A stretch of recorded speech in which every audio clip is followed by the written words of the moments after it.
All right. Good morning, everybody. It is this is another Friday morning. We're back live. So, Warren, welcome back. Everybody, welcome back. If you're a business owner, you are in the right spot, right? Just on this episode, on this our show, we are business owners ourselves, but we also work with business owners. And so on this show, we're giving you practical advice, insights, struggles that we've been through in our life, our journey, and sharing those with you. And this is a great place if you are just looking to get motivated, maybe even hold yourself accountable. We're here. And so on our episode, we like to we have maybe pre-show, we talk about a typical maybe topic or two, but if you know Dwarn and I, we'll go off the rails. And that's why we call it unscripted, because we do not script our shows. We maybe have a couple things we want to talk about, but definitely not scripted or anything like that. So you are in the right spot. So go ahead, grab your favorite cup of Joe, and let's jump back into the show. All right. Love it. Warren, welcome. Obviously, last week, we were away. We welcomed our baby girl into the world last week, so I was unable to do a live show. So we kind of did We kind of did Congrats. A recording of some of our most recent, kind of tips. So hopefully, if you watch that, you get some things out of that. But if you do have questions, as we're kind of getting into this and we're starting our conversations, if you ever have questions about anything, like watching live, drop them down below. We'll answer them. Or if you're watching the recording, feel free to drop them in the comments, and we are watching those, and we'll get you some answers to those questions as well. Because I think for me, and Dorian, you might feel the same way, but if you don't ask questions and you have them, I feel like you're only hurting yourself. And there's no dumb question, unless it's a question that you've asked 5,000 times and gotten an answer for. But ultimately, there's no dumb question, especially when you're starting something that maybe you don't have experience in, or you're facing a struggle. It's always better to get assistance. I don't know. What about you? What do you think? Yeah, definitely. I think I always say that, the only dumb question is the one you don't ask. And if you don't know, then this is how we learn. We encourage children to ask questions in order to learn. So it's just what we're taught to do. And this is how you'll find a lot of really intelligent people will ask a lot of questions because they want to know more. They really want to know more. They want to find out more. So, and some things on the outset look really confusing. If you ask a few questions, it can suddenly become a lot clearer. So yeah, I think ultimately, if you, and I struggle with this, so I'm going to talk about this from experience here. But if you happen to think that you are always the smartest person in the room, then you're only hurting yourself, right? You're only going to cause yourself to be limited, because if you have to see that the people you surround yourself with are people that you can learn from, right? People that are going to point you in the right direction, people that are going to call you out sometimes, right? And give you feedback. And you have to be open to that. You have to be willing to accept that, to be pushed forward in your life, in your journey. So I would say ultimately, if you're struggling with that, and I struggled with that for a while, where I always would just think, oh yeah, I don't need help with that. I don't need somebody to give me advice, or I don't need to ask a question about what people think about that.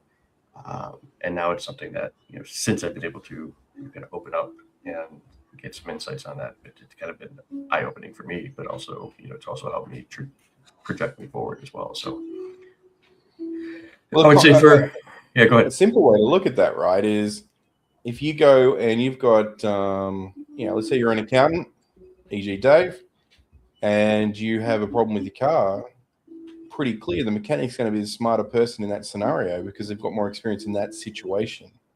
Yet, if the mechanic came to Dave with a financial related situation, they'd be the smartest person about that situation. You don't know who you're sitting with and what experience and life experience and career experiences they have. So sometimes it's good just to sit back and listen and hear what they've got to say and ask those questions, and you may just learn something. One, and I've said it before, and I give this example all the time, is about Henry Ford. When I was learning, kind of doing some, I don't remember what book or where it came from, but Henry Ford didn't know anything about cars, right? Yeah. But what he did was he surrounded himself with all the masterminds in the car industry back then, because he had a vision, and he surrounded himself with people that were smarter than him that could help him achieve that vision. and now his name is on millions of cars a year. So you can do the same thing. And obviously, don't, if you have a vision to do, Henry Ford, something like that, absolutely, then push forward, but you can't do it yourself. You definitely have to have people around you in your circle that are going to advise, give you the momentum, the honest feedback. You don't want a bunch of yes people in your circle. Not going to do any good either. No, that's a good point, actually. I've had a couple of clients over from Australia this week, and one of the clients, it was my first time meeting him in person, and we were talking about their business, and one of the things that they shared was they had been trying to do acquisitions and mergers with other companies for a few years now to try and grow their business. They basically hit a plateau and they wanted to get to that next level. And that next level for them was an acquisition. And I was asking them how it had gone, and they said, well, every time we've put an offer in and we've worked with the brokers, basically we come up, they're not interested in, an acquisition from you. You're about the same size as them. They don't see that as a value proposition. So yeah, they're going to say no at this time. And they had no luck with it. So I gave them a couple of suggestions, because some of the other things they shared is they were at the point of adding an extra employee which needed to have a very specific skill set in order to help their business grow, which would have come at a cost, quite a large cost, and a ramp up period. So I made the suggestion that why don't you look for somebody who's a sole operator in the same industry as you, who may not like the business part of what they're doing, but really enjoy the actual work part, the skilled part, and see if they're interested in coming on board as a acquisition, become a part of your company, get a full-time salary at a rate they're very happy with potential dividends or a buyout figure in a couple of years, whatever that looks like. You have to plan that out with them, but you also get their customer base as they come along. So therefore, you get the growth you're looking for potentially, and you get the technician that you're looking for in this instance. Right. And when I suggested that, it was a very interesting moment, because you could see it was something they hadn't considered. They hadn't considered going in and doing an acquisition of something smaller, because in his words, he thought he was purchasing a list. But when I put it in perspective of you could potentially get a staff member that you want to add to your team anyway, and the customer list to go with it, suddenly it becomes a lot more of a lucrative solution to the problem. And it's a lot easier. And I think the big piece there is that you don't necessarily have to always try to go bigger, right? You have to think outside the box. And for that, in terms of that example, if you look smaller, or you look somebody maybe, if you're maybe in an industry that is struggling, that's hard, and somebody that's in your network that has mentioned to you that they're struggling and they don't know what to do, maybe just have a conversation with them. I think everything starts with that conversation. Absolutely. Just go through and just follow up. But for me, the next step with that too is think of ways outside of it. Doesn't always require you to pay big amounts of money up front to purchase. No, if they're motivated, there's owner financing. There's other ways as well, especially if you're buying a book of business, because, and this is true in the accounting world or any other sort of, industry that's the same, would be, offer like a percentage of sales that's like on a scaled down, sort of approach over the next 3 to 5 years, whatever it ends up being that you guys can negotiate, where it's like, okay, for everybody that returns the first year, I'll do a 50-50 split with you. For anybody that then returns the second year, it's like, 35%, and then it's 25%, and then it's 15%. Where, and here you're not penalized for buying a book of business that may not come to fruition, because people may decide to leave at that point, and you're only paying for people that you keep. And so if you are doing things like that, where you're buying a book of business or you're buying something like that, you want to make sure that you have some sort of provision in there where, if clientele drops off from the list by X amount of percent, there's an adjustment if you're not doing a percentage of, returned or if you, any sort of reduction like that, right? So whether it's, hey, if the book of business drops 25%, in the first year, the price changes to X amount, or whatever it ends up being. The simplest way would just be to do a percentage of sales over the first couple of years. And then after the end, either you could have like a small balloon payment, just a final payment, or it could just be considered at that point, it's considered paid in full. And, there's no more rights to the list or anything like that. And then make sure you also have like the non-compete, the non-solicit, all that kind of stuff. So, well, one of the good things morning, that Caleb. We are trying to stay warm. Here we have the wind chills of like -10 over here. Dwarren, I know you don't worry about that or anything like that over the building. geez, I think it was like 30 something today. So that's degrees crazy. Celsius for those who are Celsius. curious. So it's like what, 80? Not 80 Fahrenheit. Fahrenheit? Yeah. But yeah, go ahead. Sorry. Go ahead. Yeah, no. But an interesting point to that too is one of the scenarios which I played out to him was when you do this potential acquisition, you don't have to acquire someone in your backyard either. You could do the acquisition in another region, location, and that can then be considered an expansion and a whole nother coverage zone for you. So you can actually take on an additional coverage zone as part of that as well. So it's a way to expand and get customers in different regions. And you might find that that could be a very good way for that other business that couldn't grow either because they'd reached their plateau. By having that merger in place, you could actually have enough power and clout to get more clients in that other region and your region as well. And I would say the biggest thing there is don't go at it like you're the only one who has to win out of this. Long term, if it's and do your due diligence first, but also like make it a win-win. We all win in this world, right? In business when we work together, essentially. And if you're going into to purchase anything like that, don't go in with the mindset like, oh, I have to win this negotiation. It's like, let's come up with something that we both are happy with, that nobody's gonna have bad feelings, and that you're gonna be, especially if you want a partner, like you said, in your circumstance, the idea there was that they were going to come in and like still be an employee. Like you don't want them to have this negative feeling that they screwed me over and now, they're still working for you or still working with you as a partner, whatever it may be, you know what I mean? So absolutely. Yeah, and I think that's the key, right? I mean, you've got to look at it. Anyone that you're going in to acquire has put in a lot of work at that point to get their business to where it is. Mm-hmm. And all you've got to do is remember how much work you put into your business and how many mistakes you made. And you could be in the same position as them a few years ago, a few months ago, or, one bad decision ago. So it's, you should play it fair. You should do something that's makes sense for both parties, because if it doesn't make sense to both parties, it's not a long-term solution and it's only going to hurt you more in the future. So you want to make sure both parties are walking away feeling good about it. And I think it was Cody Sanchez, one of the things that she talked about was her purchasing from businesses where the owners are not really they don't want to carry on their business anymore. They're at that age where they're just ready to move on. And they're just struggling with the idea. They're figuring the only option they've got is to close their business up. Well, a lot of these businesses that you could go in and work with and acquire could be in those sort of positions as well. You don't know unless you start having those conversations. And I think the conversations are not, do you want to sell to me?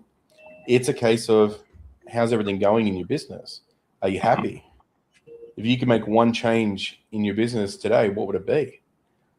Yeah. Start those conversations and see what happens. And you might find that they say one thing that really sparks with you and go, this could be an opportunity to work together, or this could be an opportunity to present an acquisition to try, because maybe they're not, one of the things they say is like, I'm not getting enough time at home.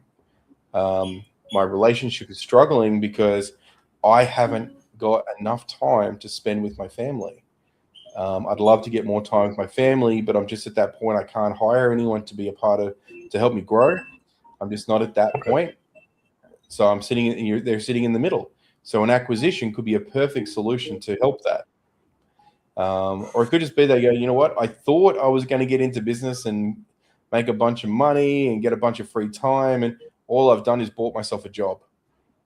And that's the thing, and it's a lot easier, and I've made this suggestion to a couple of clients, right, where it's a lot easier to go out and find somebody that already has the book, already has the clientele, then try to build it yourself.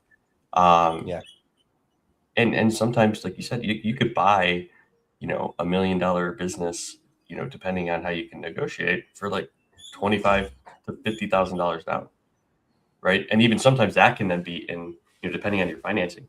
If you do owner's financing, you could probably do it with like nothing down, depending on how you negotiate, especially if they're motivated to sell, and you give them good, good term, et cetera. So don't think that there's no opportunities out there. Like, you just have to think outside the box. You have to think differently. And this reminds me of, you shared it with me. I think the Jesse from the Savannah Bananas, right?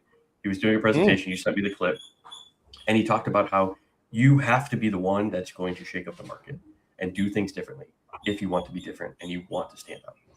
And it's funny because, like, I've had these conversations with my clients about contracting, about offers, and they keep going back to, well, nobody does that yet in their industry. Well, I haven't seen that in the industry yet. Well, it's like, of course, because nobody's willing to try something different. You have to be the one to try something different if you are looking to stand out. If you want to be like everybody else and then compete on price or compete on, your basic service, then just keep doing what everybody in your industry is doing. But if you want to be different and you want to stand out, then think something differently. Offer benefits that are on both sides, not just to you, but to the client, and make sure that it is, beneficial for both. But don't just follow just because it's status quo. I think the biggest, you name me a company, and the most successful companies have broken the status quo. Well, you have a look at Apple, probably the most iconic company in the world. When they came out with the multicolored bloody computers, everybody looked at them and was like, oh, are you serious? But that got them back into the market. That saved the business. Then when they came out with, we're going to put an entire record collection in your pocket with an iPod. Everyone's like, hang on, what? This is nuts. What is this? And they changed the industry overnight. And then they went and did it again with the smartphone. They just kept changing it, right? And look, admittedly, they haven't really done anything too revolutionary since then, in my opinion. When there's just a new version of a phone, but they still keep coming out with some pretty amazing technology, and they were pioneers when they got there.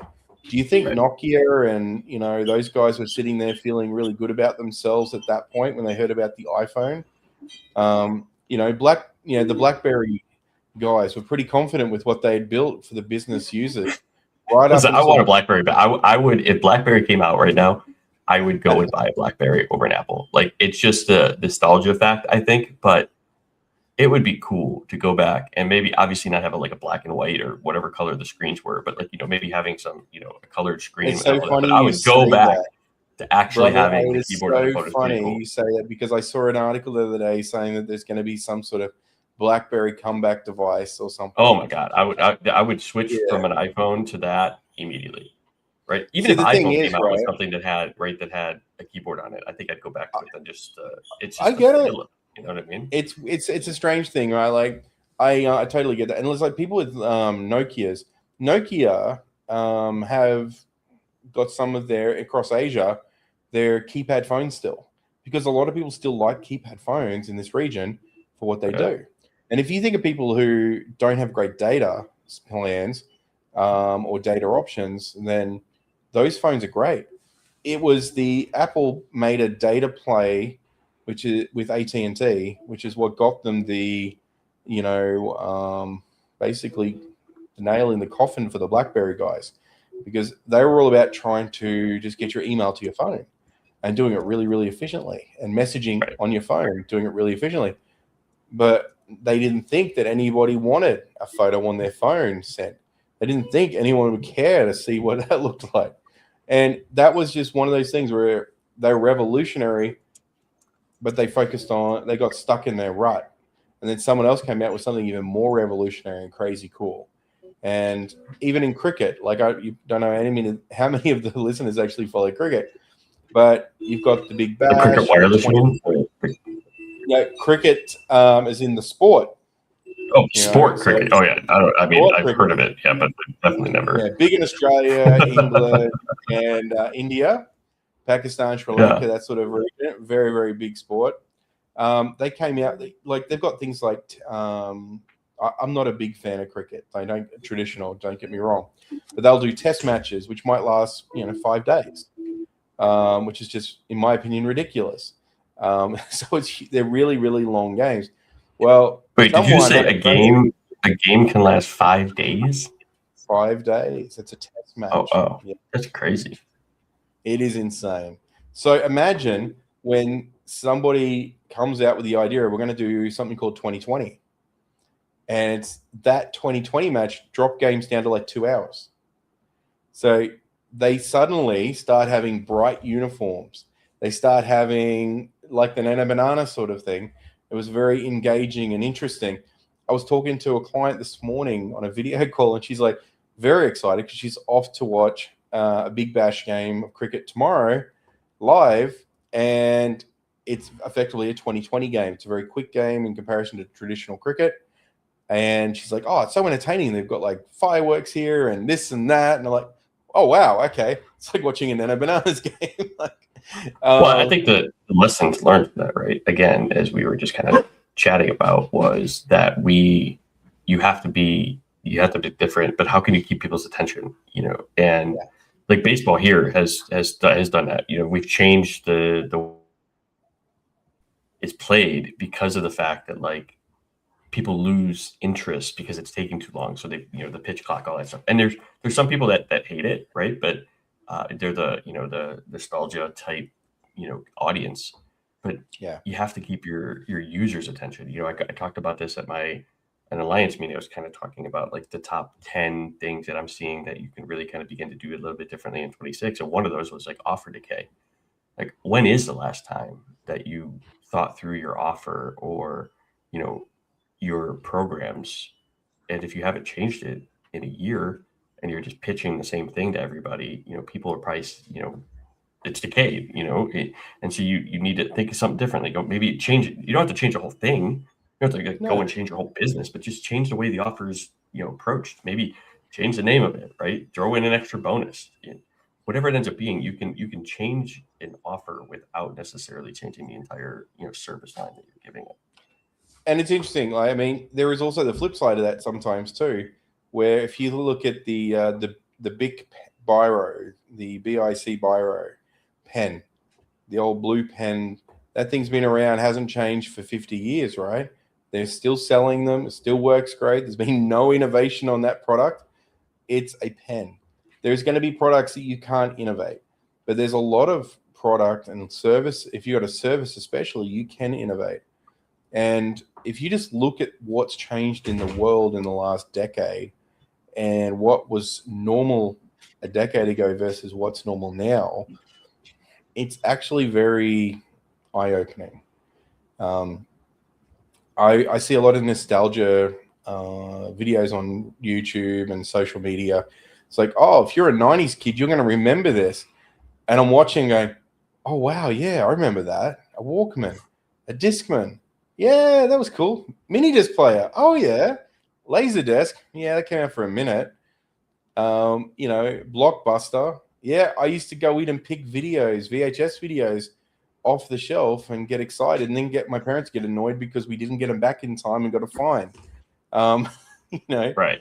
Or it wasn't around or whatever, and then you had the rewind fee and all that fun stuff. Oh, yeah, please be kind, please rewind. Like, I had friends who owned video stores, and they were very successful at it because, it was great. But times change. And I was saying to my wife just the other day, I said, how crazy is this? You go out and buy a brand new TV a decade ago. The biggest concern you got is picture quality and brand quality. Nowadays, and then size, of course, that comes into play.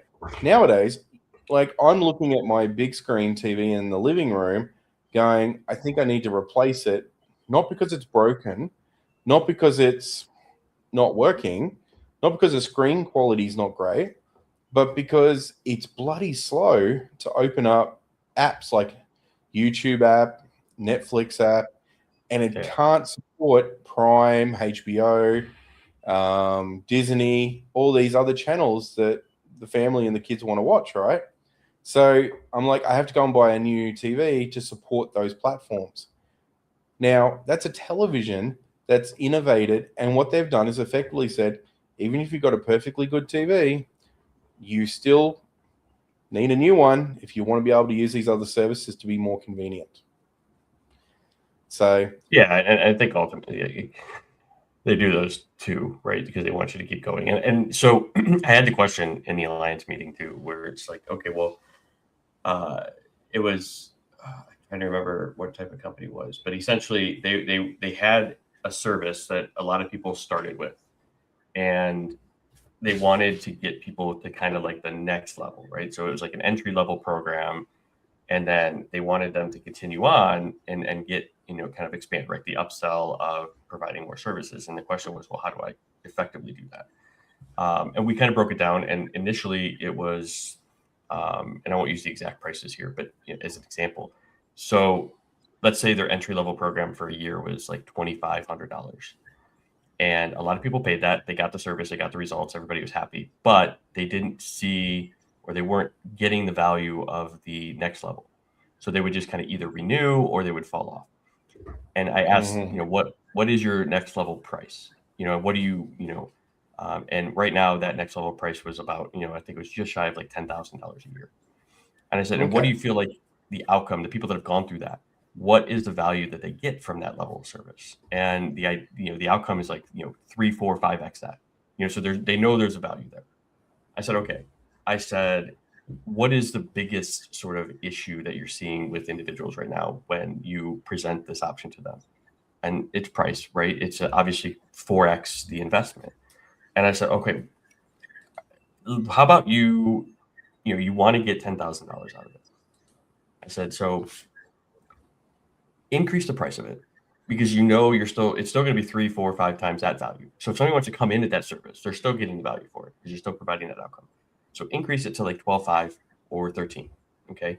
Now it's a little bit more prestigious still from level 1, and it's still worth it. So you're not, saying, hey, I'm increasing the price, but the value is still only 10,000.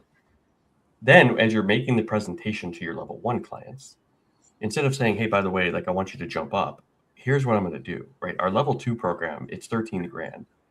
But because you're already part of level 1 and you've started to see the success, what I'm going to do is I'm going to take your investment, everything you've paid so far for level 1, I'm actually going to roll that into our level 2 program. So now instead of paying, right, the 13,000 or the 12.5, whatever the level 2 is, you're only going to have to pay, 10 or, 85, 95, whatever it ends up being. And we're going to roll that forward so you don't lose any of your investment, but now you got all that service and you're not getting all this extra level. And now they're feeling like they haven't lost anything. Right? They feel like they've actually gained and they have, right? It's still worth it. You're not pricing your services, your programs, you're not just picking numbers out of the sky. It's worth it because you know the outcome that you've gotten results. Yeah. You're repositioning.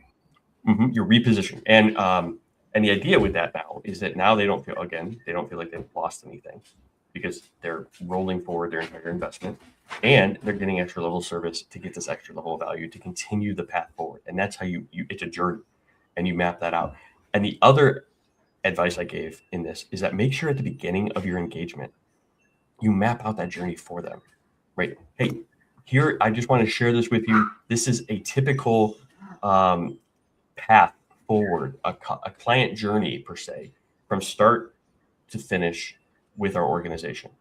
Everybody comes in at this entry level if they want, like yourself, and then the actual progression is to then go to level 2, level 3, however many levels you have, and share the value at each level with them up front. You're setting that expectation. Hey, once we get the results for you that we're promising you, we're kind of overviewing here with you for level 1, are you ready to go to, or will you be ready to go to level 2? And then get that buy-in from them up front as well, and share all that information. Like, just be transparent with them up front. Hey, level 1, we want to start with you. Level 2 is we're going to expand that progress. We're going to keep it moving forward. And then level 3 and 4 is we're really going to put it in place where we're going to help you scale. And this is how we've done it. And now they know from the get-go, okay, it's not just one service, or they're prepared for the upsell essentially because you've already told them about it.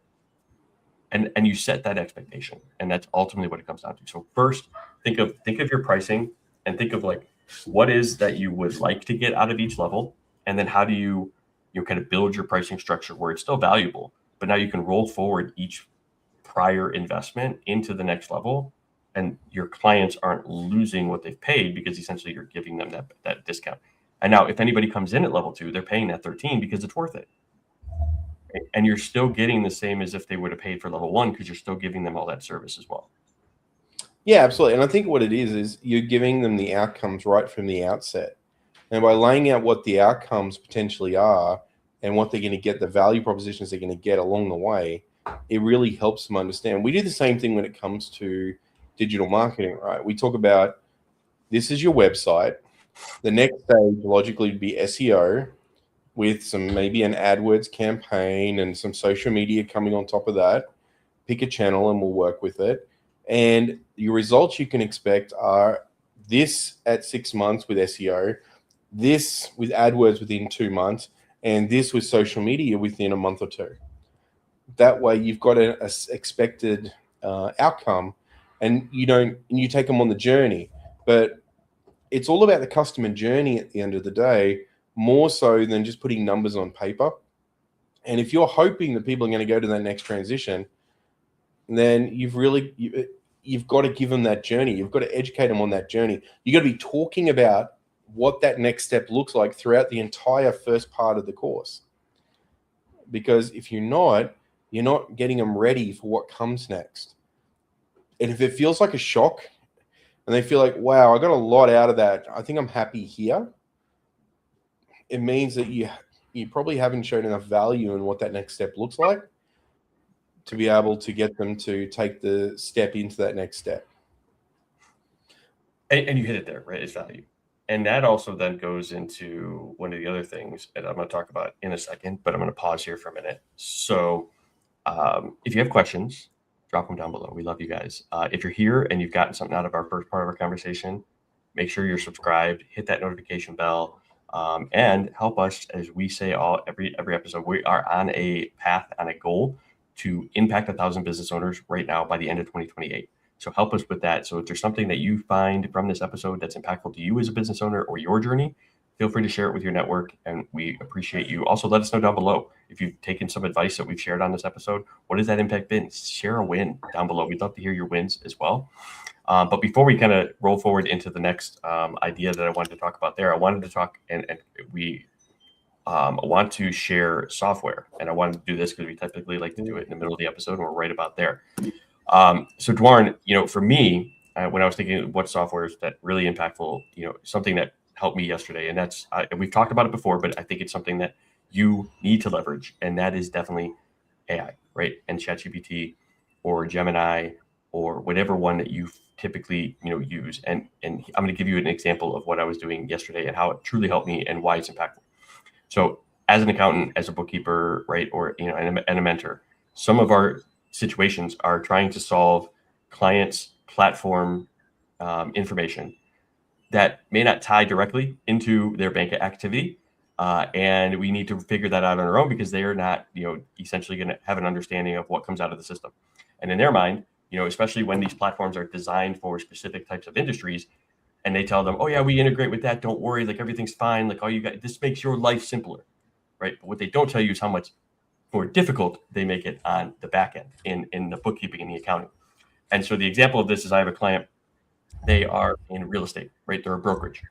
And so the system, awesome for brokerage, handles all the paperwork, handles all the payouts, handles everything, right, with their accounting system. It integrates with their accounting system, but it sends every single individual line of transactions over to the accounting system, okay? And then what it does is when it pulls money out of the bank account, it aggregates all those things into one amount that comes out of the bank account at the end of the day, or it gets deposited into the bank account at the beginning of the day. And so for an accountant to then try to reconcile all the single lines of activity in the accounting software with the one number every day, it is very, very difficult, right? Especially when things may roll over from the end of the month to the next month. And so a real life example of here how I use ChatGPT was, they have their detailed general ledger report from the platform. And I had to download that, the hundreds and hundreds of lines of data. And for me, I wasn't going to go through it. I wasn't going to put my accountant to go through it. We don't have the time for that, right? We're trying to close everybody. So how I used AI was I said, here is the detailed general ledger report. Here is the bank statement amounts, right, that I need to tie to for withdrawals and deposits. This activity sums, here's the column that has the deposit activity. Here's the column that has the payout activity. What I need you to do is on two separate spreadsheets, I need you to go through the deposits and I need you to go through the payouts. And I need you to find the transactions that sum up to these totals exactly with no variances. Took a little back and forth at start, but eventually it figured it out. And now I have a process in place with ChatGPT to pull that data every month, drop in the bank statement activity for it, and now it matches. Nice. And so that did it, right, where I'm working on other things, and I had to go back and forth to it a little bit. But for me to have to go through hundreds of lines of Excel spreadsheets and try to match it up, and it's not only hundreds of lines, but it's also like, I think like 50 columns of data. That would have taken me a while to figure that out. Obviously, you can do pivot tables, you can do all this kind of stuff, right? But the fact that it was again to give me the streamlined process, right? Exactly. You're taking a very analytical, data-driven process, and you're asking for this tool to help you make sense of it better. Mm-hmm. You can ask it to help find patterns. You can ask it to look for anomalies. There's so many cool things you can do with it. And you say ChatGPT, there's all these amazing things out there now. Gemini has Nano Banana for creating some incredible imagery. Google has Notebook LM. Notebook LM, like we've been playing with that. Drop in a document. I did it with a client today. I dropped one of their product documents in for a piece of machinery they have. I asked it to generate a quiz. I asked it to create flashcards. I asked it to create a slide deck, a audio conversation. I love this one. So let's talk about this one more because we can go into this one next week in depth. I would let's go to Note. I love LM as well. So if you're listening, that's just a preview because we'll get into it. We'll actually make this a big conversation next week because Notebook LM is a game changer, not only for business owners, but if you have students, as you were mentioning, if you have staff. Like it's not just for marketing anymore. Like, and here's we're actually going to make next week next week is going to be the Notebook LM episode. We will come with examples of what we've done, what we've seen other people do. Maybe we'll even pull it up live and do a couple things live if you're interested. And let me just confirm. I just want to make sure maybe it might not be next week because I think we might actually have a guest next week. So let me just confirm this while we're talking. We do. So we do have a guest. While you confirm that, we have one on. The 6th. But I was able to give my client. We're going to make the 13th the Notebook LM episode. I love it. Let's do it. Talk about it, and we're gonna deep dive into it because we have a couple guests coming up in the next couple weeks. Let me give a little teaser here, Dave. Within 10 minutes, I generated all these documents, and the client's jaw was on the floor at what I was able to do. And initially, when I hit the quiz button, because I was doing screen share, it's like, what would we need that for? And I said, new product lines coming out, and you have sales training required for your staff. I said, what about flashcards? And I'm like, 64 flashcards generated on this, and I'm like rolling them up, and she said, oh, that's like every question a client would possibly ask. And I said, yep. There. Answer. So let's talk about this because I think this is really good on that episode because there's a lot of other like flows and everything like that. 100%. So we're gonna make the 13th. That episode. I think that's going to be awesome. So and plus now this gives us a little bit more time to kind of put it together. So if you're watching this, you're watching a recording, mark down the 13th of February as your Notebook LM show where we're going to give you all the fun stuff that we've done that we could possibly do. Or if you want to be live on that, make sure you mark it down, drop, if you're live on that episode, you'll be able to drop a note down below, and we'll take your situation and we'll create something for you in Notebook LM there too. So, but to close up the software, I would definitely say like you have to integrate AI somehow in your business, in your day to day, because it is going to save you a lot of time. If I had to try to figure that out in the example here, and I had to figure that out myself, it would have probably taken me, a couple days to go through, figure it out, balance everything. But here, once it did take me a little while up front, I would say, probably going back and forth, maybe like an hour and a half, 2 hours to actually figure out the process. But then I figured out 1 month, but then I was able to do the rest of the year in one go. I was able to drop out, the entire spreadsheet for the rest of the year instead of just 1 month into the ChatGPT and say, hey, take the method that you just did and now do it for the rest of the year. And here's all the statements. Here's the actual full data. And it was able to do that in half the time. So now I did, 5 months, in basically an hour and a half instead of, once I figured it out to then develop that process. So for yourself, think of what are you doing manually now? What are some things that you could potentially, right? If you're looking through a lot of spreadsheets or you're looking through a lot of data, how could you use AI to then simplify that and be detailed in the prompt, give it all the information, then let it go. It could be your own data analyst. And essentially that's the biggest thing about like AI, even Gemini, ChatGPT. I use both. And I try to, sometimes one's not working, so I go to the other one and that one works, and then vice versa.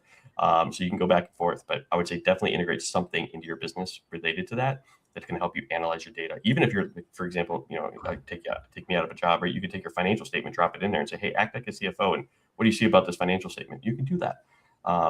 There's so many cool things that you could do and integrate into your day to day, but I am excited for the 13th. We're going to get that going. But so with that, Jordan, the other thing that I wanted to kind of then go into from the first part of the conversation, and you had mentioned about value that you had, if you're facing some resistance, it's probably because you have not shown the value of your next level. And I think the biggest thing, because this came up in the conversation with our alliance meeting as well, was the resistance to, or maybe this wasn't the alliance. I think this was like a pod meeting that I was part of. And it was, people aren't closing. Like they know they have a problem, but they're not closing at the end of a sales conversation. And the biggest thing for me here, and advice that I give here, is that you probably haven't created that gap large enough yet, right? So, they're here, they want to be, and they want to be here, but you haven't, and this gap is what they're willing to invest to get here. So if you're facing price issues, it's probably because you haven't created a big enough gap. They still feel like, oh, it's still attainable. You have to widen that gap by getting them to explain it to themselves. I want to be, stress-free, whatever it ends up being. I want to get over this obstacle. Okay, well, what's, and they're like, but, right now I'm here. And if you don't ask any follow-up questions, or you don't get them to, say, well, what's that costing you? This gap's going to stay small. But once you can start like saying, well, what's it costing you? And now they're like, well, it's costing me time with my family. It's costing me, money from new sales, right? And each question that they're answering is widening that gap. And then when you get to the end and you're like, well, if this was solved for you, like what would that mean for not only you, but your business, your employees, your family? What would it mean for all of them? And that's when, right, they start to realize maybe it is time for me to make a change.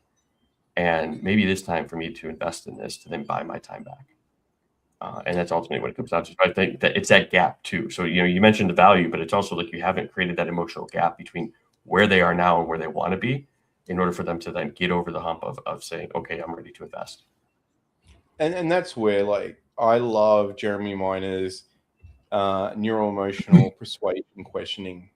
Like, I've been doing it for decades, but in some way, not to the extent that he does, but I never really put a name on it. Basically, I was just trying to build the desire up for the emotional buy-in on the whatever I was working on, selling, product, etc.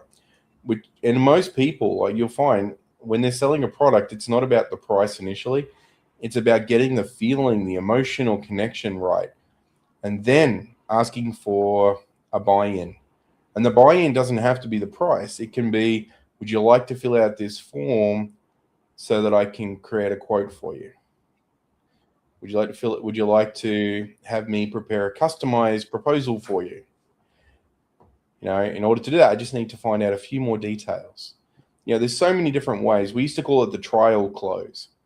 And there's anyone in sales, there's all these different techniques and styles, but basically most people who are selling something have to realize that the person who they're selling to doesn't need their product. They have a choice. They don't need their product. They choose to buy your product. They choose to buy your service. Very rarely are you the only person they can get that product or service from. And if you are, well, congratulations, you got yourself a very, very good niche. But for the most part, there's going to be competitors out there offering something similar or an alternative, which is probably going to be suitable enough for them to be happy with it, or they've just done a better job of selling it than what you have. And yeah, I mean, ultimately, what that comes down to, is niche. I get the only thing that came to mind when you said that was like, if there's this life-saving medication, they're probably the only ones that kind of fall into that realm. Or you're like this high level, highly, like a Mr. Beast type, like there's only one of him, but typically 99% of you in business, there is going to be some other person out there that provides what you do. And this is why I was initially against niching down, but the more and more I talk to a lot of people and I've, kind of seen the results in the real world is that you don't want to be known as that dime a dozen. So if you're known as, a bookkeeper and that's it, they're a dime a dozen. You're always going to be competing on price. So you have to realize, like, have you niched down? And niching down doesn't mean you have to pick one thing and that's it. Like niching down just means you could be a sub industry type. You're the expert for that sub industry type in your market, and that's going to help you stand out. So when people try to negotiate on price, it's like, yeah, absolutely. Like I know, and be upfront with it. Like I told somebody the other day, it's like, I know I'm not the cheapest. And here's why. Because you're not just getting a bookkeeper. You're not just getting somebody sell your value, give you, right? Exactly. And I was upfront with it. And that then also actually negates their objection to price. Because you already say it up front and you already know what they're going to say. It's like, hey, I know what you're going to say to me. You're going to probably tell me that it's, it's not the right time, that, the pricing's off and you're not ready. And here's what I'm going to say to that. Right now you don't have a time to waste. Okay. Because you don't know what's going to happen tomorrow, but you do know that you want to make better decisions. You do know that you need support. You want that support.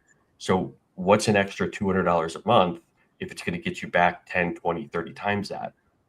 Because of the work that you're going to do, the effort you're going to put in, and the accountability you're going to be held to. So think through, what are those main objections? How can you come up with them up front to negate the objection right away? Interesting. There was a conversation this week that I was involved in, and one of the things that came up was there was a conversation around, I want to create more automation using the software package I have already. I'm already invested in it. I've already set it up as far as I think I can set it up without putting some more serious time on my own end. I think my best bet at this point is to pay X other person sitting there in the conversation with us for him to go and set it all up for me, because it's a better use of my time. And at least that the automations will be set up correctly and they'll be done much quicker than I would be able to get to it myself. Yep. And it was a self-realization of that other person sitting there, the value they offered.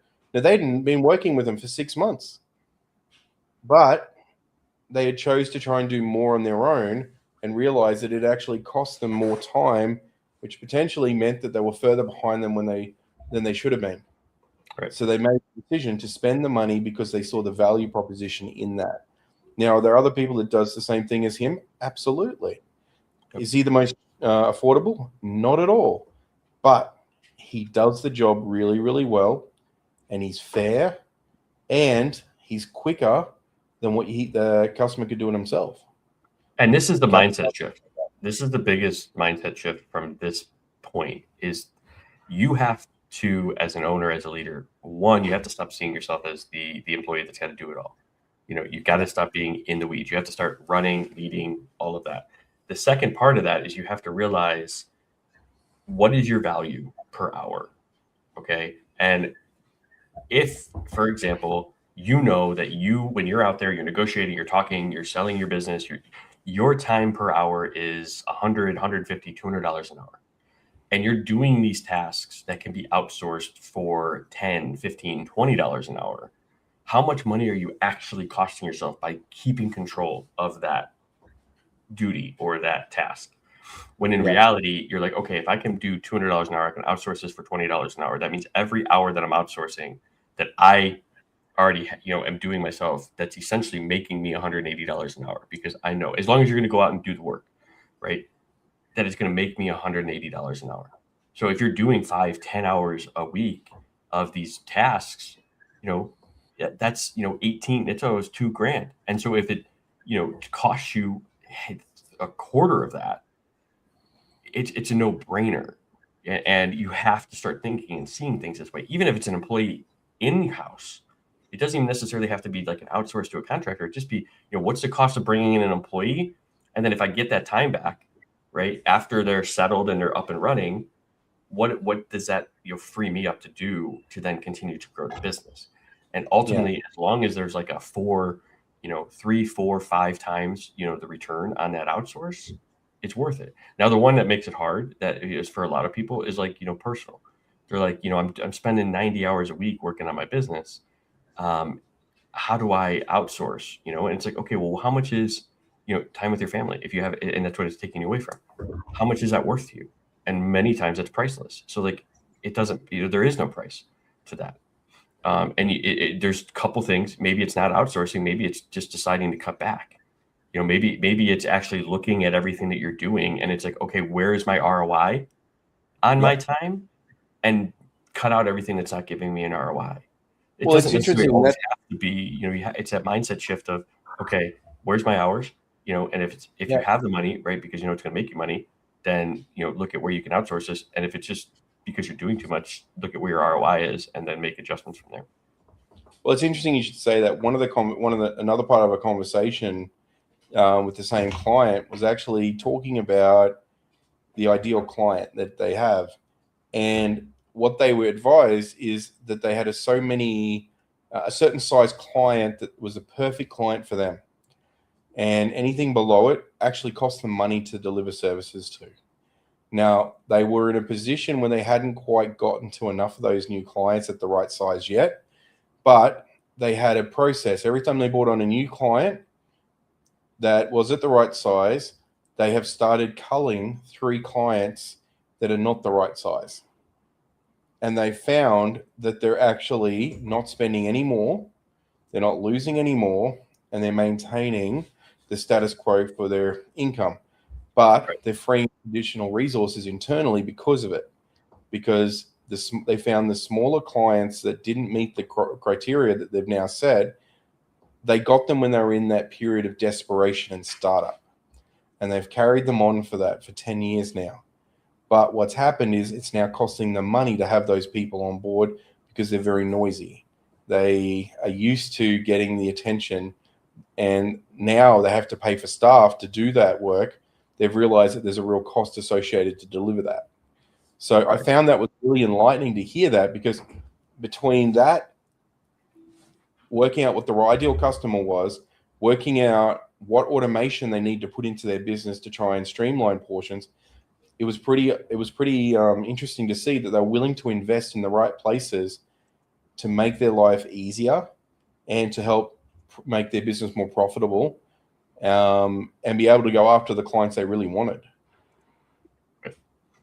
And that's another interesting fact. And I had this conversation with a client recently as well, right? Where you have to think, what is your margin? And this goes into, this is where you have to know your margins. But essentially, they're trying to chase down, let's say, $1,000, $1,500 jobs, which you may think is good, is sufficient. But their margin on these jobs, because of the fact that, they have overhead, they have people that have to run these jobs, it's only, about 60 to 70%. Or is overhead. So they're only gross margin on these anywhere between 30 to 40%. So for example, let's just say it's a $1,500 job, and you're grossing 40%. So that's $600. but he's trying to solve $1,000, sort of hole right now. Well, it's like, you're looking at the wrong size.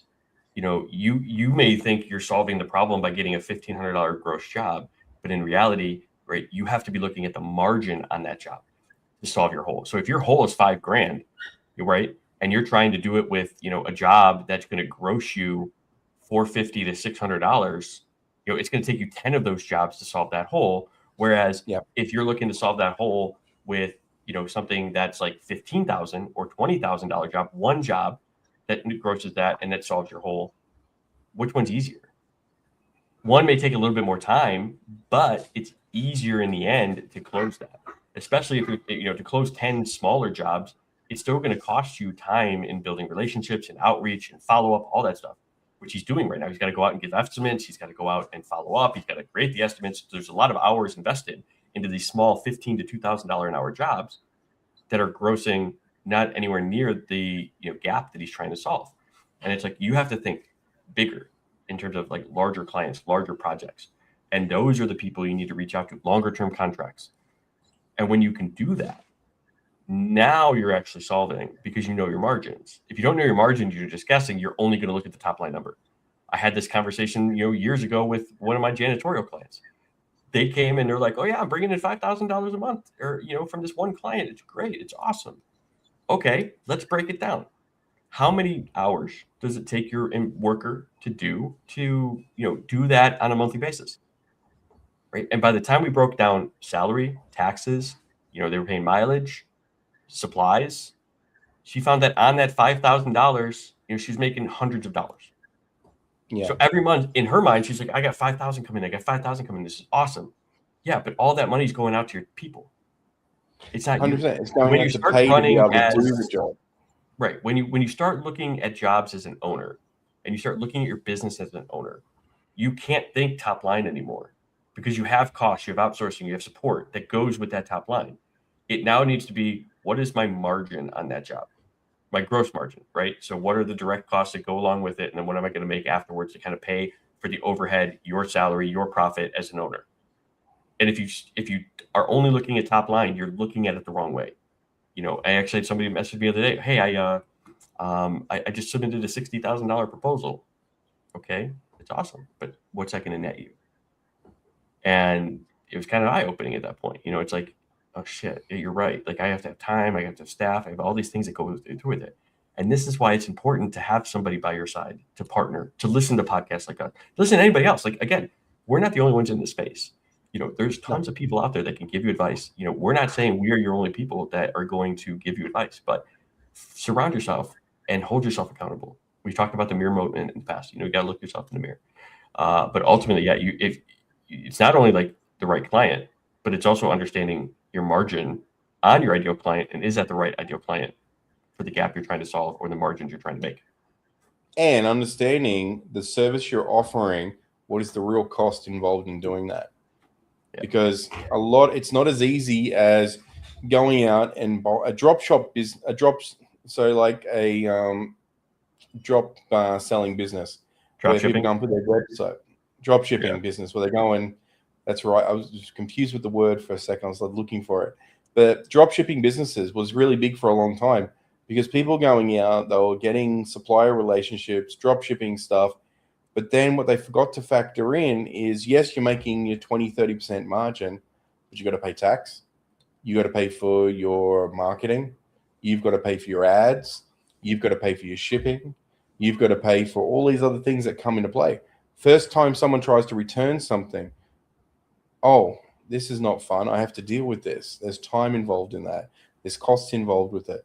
The first time somebody decides to report that they never received the product, and instead of contacting you, they contact your bank, or their bank rather, and then suddenly you get $1,000 pulled out of your account, it's not as much fun. You've got to, how many sales do you have to make now to make up that lost revenue while you sit there and fight to get that back from the bank? And in some cases, you may not win. So a lot of these businesses that seem very lucrative on the outset, and you think, I can just run this on a really low margin, I can do this, I can undercut everybody in the market. It's not worth it in a lot of cases. There's a reason people are charging what they charge, because they've probably done the maths. They've probably worked it out. They've probably worked out that it costs time. It costs money to have somebody sitting at a desk answering a phone for them to make sure that they can give good customer service to somebody. And if you're if you're focused on price, right, like you said, with small margin, if you're literally like, I'm just gonna do on price, you're basically on a race to non-existence. You're on a race to closing your doors. You can't think that way anymore. You provide value, and provide value that's significantly higher, but it's okay. Like, you can do that. There's a reason why people pay salaries to people, because they feel like they're getting value out of them. You could essentially almost save people a lot of time if you could outsource the tasks that somebody in their their employment is doing, by saving them taxes and benefits, all this stuff that they don't have to pay anymore.